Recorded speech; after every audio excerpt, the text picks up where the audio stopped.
Someday when we're lonely, deep in love, got a lot to say, then I will remember things we said today. Hello everybody, welcome to my latest YouTube video. Beatle Dave calling to you from Derbyshire in the UK. It's probably only going to be a short video today. You can hear you all shouting, oh thank God for that. I know the last one was a little bit of a long video. But on Monday, it was my birthday. Which is one of the reasons we went to Liverpool last week, was to celebrate my birthday as well. And my missus didn't really know what to get me, so she bought me a few things. She bought me an Oasis LP, and she did buy me a couple of Ringo Starr LPs and a Beatles greatest hits thing, the one from Germany, I think it was, which I'd already got, which she sort of like knew, but she just says, well, I didn't really know what to get you. She says, but I've got something else coming for you, and I hope that you haven't got it. It's actually come today. And Mrs. Beatle Dave, or Susie Sue as I call her, has actually done herself proud on this one. It's a Beatles album, and it's actually a Beatles album that I haven't got. Well, I've got versions of it, and these two behind me here might give away what this album actually is, but this album doesn't really bear any resemblance to them apart from the name. It's the Beatles, A Hard Day's Night, and this is, I can hear you saying, yeah, that's the American version. It's not. It's actually a Canadian version, which I believe is actually quite rare. So if you don't know, the American and the Canadian versions of A Hard Day's Night don't really bear any resemblance to the British counterpart, because the UK LP was a bona fide Beatles LP. Side 1 were the songs from the film, and then side 2 was extra songs that the Beatles recorded for that album. Now in America, as with this one from Canada, you only get the songs from side 1, and then you get all the instrumental versions and the film score versions and stuff all mixed over two sides, which was standard practice in America in the 60s apparently. It was classed as a soundtrack album, not as a band album. But when I saw this, I couldn't believe it. I thought it's got to be a issue, but from what I can make out, it's actually an original. And it's very, very heavyweight. The front cover is identical, I think, to the American version. So is the back, I think, because I didn't have this version or the American version. Yes, I've got a German version, I've got loads of UK versions, I've got a Russian version somewhere, and I think I've even got a Japanese version as well. So although it says on here United Artists Records Inc., 728 7th Avenue, New York, 19, New York, it's mono, and it says UAL 3366.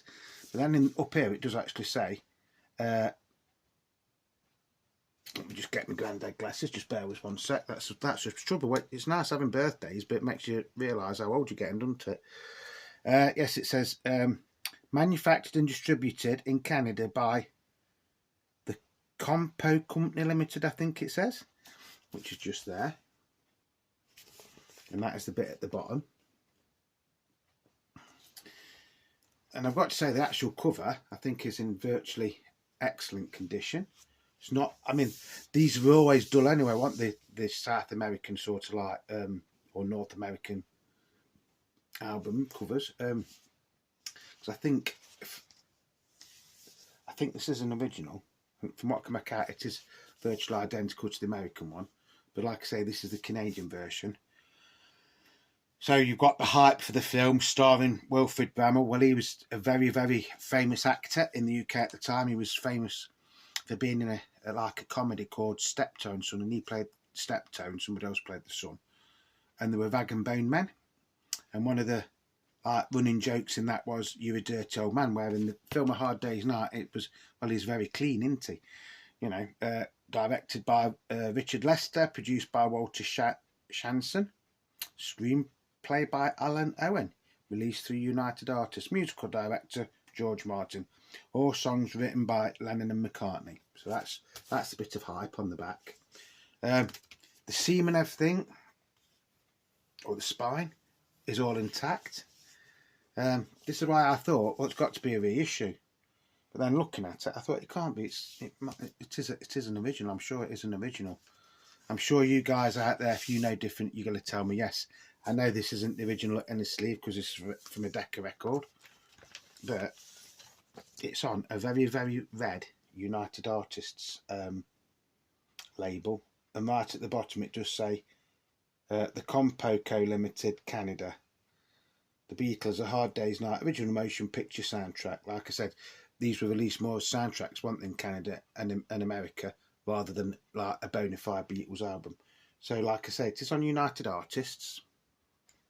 That's side 1. And then that is side 2. Very, very heavyweight record. And the other thing is, it's what they call a mispress or a misspelling. Because track 3, side 1 is I'll Cry Instead, I'll Cry Instead. And it's actually put down on the label as I Cry Instead. I don't know if you can see that there. I Cry Instead. And then, even on the cover, it says I Cry Instead, not I'll Cry Instead, which is there. I Cry Instead. Very dull, not laminated at all, these sleeves. If you don't know the track listing, I will tell you, because this track listing, like I say, is completely different to the standard UK or the German version in that case. So it starts off with A Hard Day's Night, which is the Beatles. Then you've got Tell Me Why, again, the Beatles. Then I'll Cry Instead, although it's credited as I Cry Instead on here, the Beatles. Then you've got the first instrumental, which is a version of I Should Have Known Better, which, in all honesty, I've played it and it is actually quite good. Then you've got I'm Happy Just to Dance With You, which is the Beatles. And then track 6 on side 1 is And I Love Her, which is an instrumental version. Again, it's okay. So side 2 starts off with I Should Have Known Better, the Beatles. Then you get If I Fell, the Beatles. And I Love Her, the Beatles.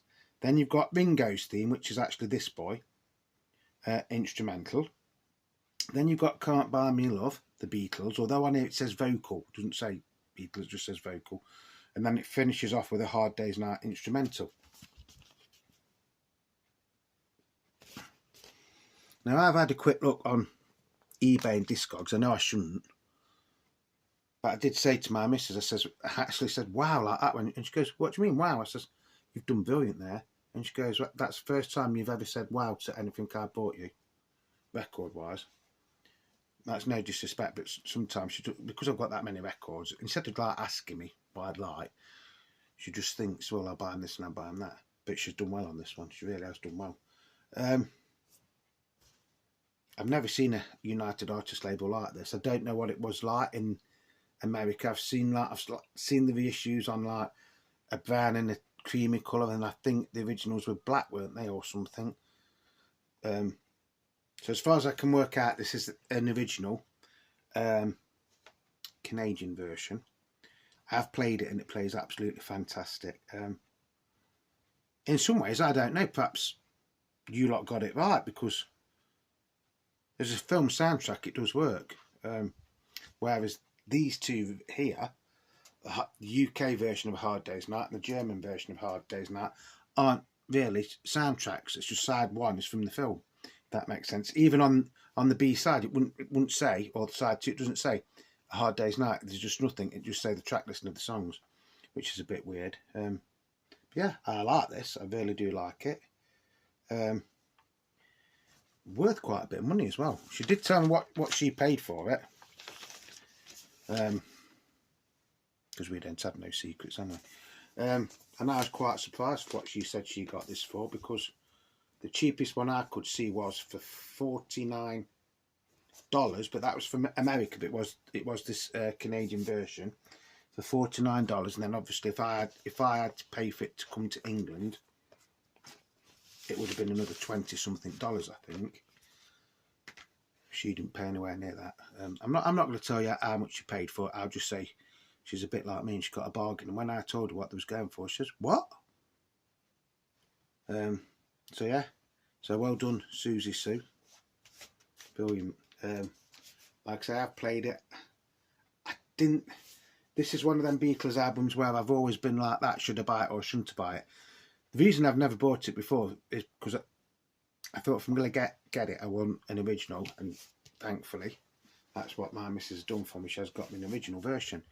But then I'm thinking, but if it's, you know, only like nearly half a Beatles album, which in all fairness it is, but it is a soundtrack album, isn't it? So it is a full soundtrack album.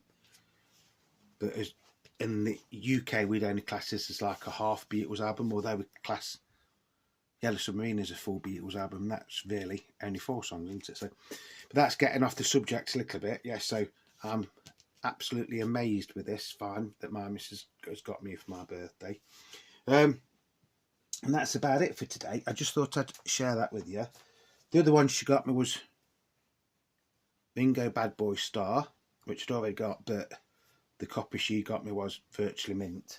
And the other one was the Beatles Greatest Hits, which is, I don't know if it's the same as the one down here or not. Just bear with 1 sec. Which was similar to that one. That's not it. But again, that was in. It is in excellent condition. And then she bought me Oasis, Definitely Maybe, double LP. She bought me a few other things as well, but record wise that was it. The other thing is, this little channel of mine has been going there for, you know, it's been going for over a year. There's certain things I want to try and do in the future. Now, some of them I might be able to do, some of them I might not be able to do. It keeps going dark outside because it's about to chuck it down with rain, and all I've got is this little light that's on my laptop thing, well, it's behind my camera. So just bear with 1 second. I'm just going to switch a light on. I don't think it's going to make much difference, but let's put some lights on there as well.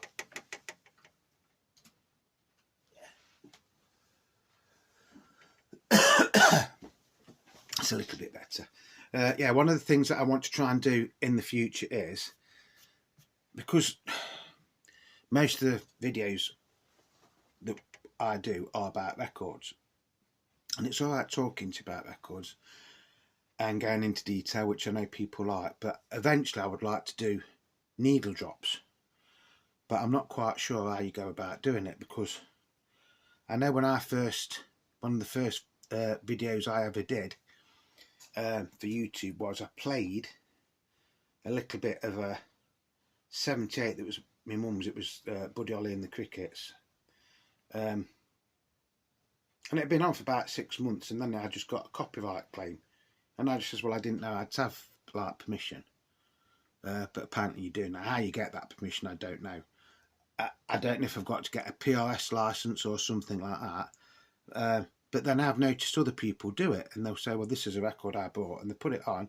They might not play their record, they might only play 30 seconds or something like that. So I don't know if you can do it for so many seconds and it doesn't matter. I did have another video once where I'd got something really, really low down in the background. In fact, I don't even think it was on.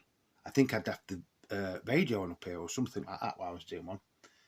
And again, months later, I got a copyright claim. They didn't take my video down. They just says it might be muted. So, you know, I couldn't really do anything about it. So that is one of the things I want to do. The other thing I want to do is probably do a little bit more about the Beatles solo work. I know we have done a little bit on John Lennon, and we've done a bit on, or we've done quite a bit on Paul now as well, haven't we? And George, and a little bit on Mingo, and probably a little bit more about some of the other artists that was on Apple, and you know, look at George's Dark Horse label and Mingo's Ringo label and things like that. Probably do a little bit more about the past members of Wings, you know, and things like, you know, so all these are things that I might do in the future. Nothing set in concrete. The one thing that I would really like to do is do needle drops. So it's like, you know, as of today, I could have like says, oh, you know, this is what my missus has brought me for my birthday. I'm going to play you. I should have known better, but it's the instrumental version from the film, and then put it on and, you know, just listen to it. Not actually show you the record going round, unless that's what people like. I don't know. You know, just play you a couple, you know, a minute of it or something like that, and say, you know, so that people like me that hadn't got this would know sort of like what to expect. And then of course you've got, you know, things like original 1960s pressings of Beatles LPs versus 1970s and 1980s pressings, because there's slight differences. So that is one thing. The other thing is I'm still in two minds whether to do a competition or not. But the thing with doing a competition is, if say somebody in America, say if I was going to say I'm going to give you a Hard Day's Night, a UK, original mono British UK version of the album A Hard Day's Night, if you're in America, by the time I put the posters and stuff on it, could get quite expensive, and I'm not quite sure how I'd do it, because anybody could say that they was the person that's won it, couldn't they? So that's something else I've got to look into. But everything is fine and dandy in Beatle Dave land at the minute. I've even had a little bit of good news about that idiot on eBay, because I was going to ring eBay up today and I was going to lay into him, and I was just about to do it, and they actually sent me a message saying I've got a full refund for some of it, which should be, because I paid on my credit card, I can't check my bank, I've got to wait for my credit card statement to come through, but they've said I've basically got most of my money back, put like that. Everything by about 50 quid by the looks of it, but then again, because it was all in separate lots, there was 5 lots, and the most expensive thing was the Japanese single, so they have refunded me for that. And then there was a John Lennon album, John Lennon rock and roll Japanese album. There was a Beatles Live in Tokyo album that wasn't actually that much, I think that was something like £10 anyway. Then there was a French version of the White Album, which was about 30 quid. And then there was a weird Beatles 1962 to 66 album that he said, got a photo of it, that was on disc, well, sides 1 and 2 were on blue vinyl, but it still played the songs from 1962 to 1966. So I've got some money back, so, you know, it wasn't a total waste. And you never know, I might still get the other bits back, because I think they're treating each one, although I paid for all as one bundle, because there was separate orders. I think they're doing each order as they get round to it. I think, but I'm not bothered. At least I've got something back, which is the main thing. What else was I going to say? Yeah, and I've been talking to a few other people, and people have been sending me messages and things like that of support. And apparently I'm not the only person that this has ever happened to in the record collecting world, or the VC, or whatever you want to call it. I've had a few messages from people in America that's had a similar thing done, and they seem to think these people will start up a eBay account. It's usually under a false name. All the feedback is basically made up. I mean, I just checked today, and apparently this chap I bought, well, I presume it's a chap, it could be a woman, I don't know. Only started in March of this year, yet they got 100% feedback, and they'd sold 200 something things, but yet they've got feedback going back for over a year. So how does that work? And then somebody else says, well, most of the photos were probably taken off other people's eBay listings. You know, like I say, please be very, very wary when you are buying things off the internet, not just eBay. I mean, I am lucky. I'm not lucky because I didn't get the things that I wanted, but I'm lucky because I have got some of the money back, or the majority of the money back so far. Just do as much research as you can. But the thing that got me was he was down as a reputable reseller. But now, if you go on his site, there's nothing on it. His site's still up there, but there's nothing on it. But you can read his feedback, but his feedback goes back over a year, and yet he hasn't been on eBay for over a year. Strange, isn't it? So, as I said before, buyer beware. That's that out of the way. So, on a positive note, I've got some of my money back. So, hopefully, I'm going to touch wood. I might have enough to buy that Revolver box set now, and I'm not going to be any worse off, am I? If I use the money I've got back to buy that, because as you know, I did want it, I just really couldn't afford it. So I did say it wasn't going to be a very long video. It is getting up to 21 minutes now. I'd just like to say thank you to everybody who has left me comments and, you know, things, all that positive comments there were over this episode on eBay. I'm not blaming eBay because I don't think it's eBay's fault at all. I do not think eBay, I mean, eBay's done it fair. I've had to open the cases and now I'm starting to get, you know, answers. And like I say, I've got the majority of my money back now, well, the biggest part. Whether I get the rest of it back, I don't know. Hopefully, touch wood, or touch wood, I will. But I've got something back, so, you know, now I don't feel as bad as what I could have done. But then, you know, I bought them records the other week into that came last Friday again. Did all my research, and they was good, you know, them German ones, these ones. And they've got that in it. So yes, so if you're buying anything off the internet, check, double check, even triple check. If they've got feedback, read it properly, and then if you feel okay, fair enough. There's nothing else you can do. I got caught. I'm not saying I'll never get caught again, because you never know. But they are very, very scrupulous. Is that the word? The site looked like any other eBay seller's site. His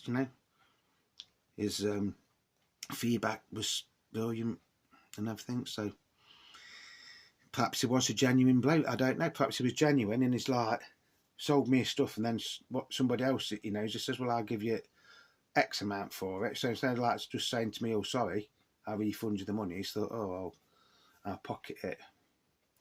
But it will backfire on him eventually. You know, karma is a wonderful thing. So I'm not saying it, you know, anything will come from me, but if he's like conned a lot of people, he's going to be in quite a bit of trouble, isn't he? Because at the end of the day, it's fraud, isn't it? Because it's getting money under false pretenses, isn't it? But anyway, that's enough of that. You don't want to hear me moaning. So, like I say, if you haven't got this LP, or a version of this LP, not necessarily this one, I think I'm actually quite lucky that my missus got me this. Because she said she took a punt on it, which is what I usually say. It's worth a punt. And, you know, it's amazing. I love it. I honestly do love this. And I've played it this morning, and I will probably play it again when I finish this video. I don't really know why I've never had it before, to be honest. Strange, isn't it? But that's it for today anyway. So once again, thank you to everybody that is supporting me. Thank you to everybody that is leaving me comments, leaving me likes and subscribing. Just a quick one. I know I say this all the time, but if you like my videos and you like your records and you like your Beatles and things like that, and you're not subscribed, just, you know, feel free to subscribe to this channel. And I'm only a little channel in a lot of ways, but, you know, it's free. That's the bargaining point. It's free. And if anything that doesn't cost anything nowadays has got to be worth it, hasn't it? So until the next time, it's Beatle Dave wishing you all peace, love and happiness. And whatever you're doing, stay safe. You probably won't get another video now till Saturday or Sunday. But if anybody's got any information about how we can do these needle drop things, please let me know. Because I want to do it all proper. I don't want to like do it and then you know, start getting views on it and then it getting taken down. I have tried to go on YouTube and look to see, I've even put in, do I need a license or anything to play records on a YouTube channel? But because you tell class as records, or is it class as recorded music or copyrighted music? I don't know. But all that kept coming up was how to make money out of your own songs or something. So I don't know. But it's just, you know, that is something that I want to try and do in the future, because it's not just Beatles records. I've got loads and loads of records. I've got some really, really obscure records. In fact, I've got one somewhere which is like a rave version of Baby You're a Rich Man, and that's a white label promo. I can't remember who sings it, and that would be one of the ones that would be nice to do a needle drop on it, because you think, Maeve and the Beatles, they don't go together, but on that occasion it actually does. So until the next time, as I've said before, it's Beatle Dave wishing you all peace and love and happiness, and whatever you're doing, stay safe, which I've already said. And until the next time, just remember, Beatle Dave loves you so. Until the next time, it's ta-da for now, my ducks.